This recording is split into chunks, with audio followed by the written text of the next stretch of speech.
All right, we want to extend this function so it's continuous everywhere. Now, continuous everywhere might look a little scary. We just want to make sure it's continuous everywhere. So first we're going to find out where it's not continuous, and then we're going to fix those points. So we looked at this function a little bit earlier. I think it was in question 2 or 3. And we determined that, well, since this is just a trig function with a rational function composed and it's being multiplied by x, this is continuous everywhere that it's defined. So the only spot it's not going to be continuous is where it's not defined. And the only time it's not defined is when we're dividing by 0 up here.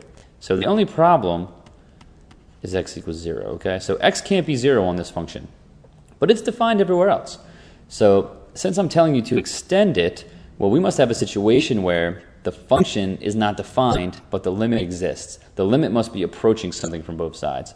So I'm going to create a new function, g of x, which is an extension of f of x, which is just x sine 1 over x, okay? Except it doesn't equal that at 0, because 0, this is undefined.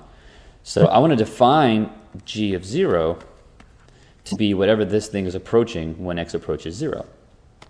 Now we've got a couple ways of really investigating this limit to figure out what it's headed towards, but basically we need this to happen. We need the limit as x approaches 0 of g of x to equal, and now that's, I'm just going to rewrite this out. That's just the limit as x approaches 0 of x sine 1 over x, okay? Because if x approaches 0 from both sides, we're on this part right here, but I need that to equal g of 0. Well, this limit right here has to exist. We just got to find out what it is, and that's what I'm going to say g of 0 equals. Well, let's think about this here realistically. As x approaches 0, let's look at the sine function. Sine of 1 over x, well, 1 over x, as x goes to 0, is going to get super big. So we're going to have sine of some super big number, okay? But sine of some super big number, so we have, sine of some super big number. But sine is always stuck between -1 and 1. So sine of some super big number is always less than 1 and always greater than -1. It's just stuck between these two values. So even though 1 over x is getting huge, sine is stuck between -1 and 1.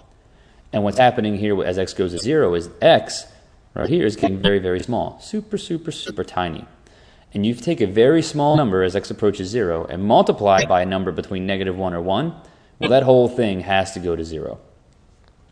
So, and you can look at this on a calculator, but basically what's happening with this graph is that as x approaches 0, let's think about this. As x approaches 0 from the right, from over here, my values are getting smaller and smaller and smaller and smaller. Now it's undefined at 0, but they're just getting smaller and smaller and smaller because x is getting smaller and smaller, and sine is stuck between -1 and 1. So this x is dragging the sine function down to 0. Okay, and it's positive because x is positive and sine will be positive because sine of a, well actually, sine of 1 over, this thing could be bouncing back and forth, I suppose. But either way, it's going to 0. Okay, so this might bounce back and forth like this a little bit, but it's still going 0. From the left-hand side, same thing's going to be happening. It's going to be bouncing back and forth, but getting smaller and smaller and smaller and going to 0. So the limit as x approaches 0 of x sine 1 over x is 0. So this thing here is 0. But that's what I need my function to equal. I need g of 0 to equal that number. So as long as I define it to be 0, because that's what the limit's head for, then this thing's going to be continuous. Basically, same thing, we just plugged in this number. Boom.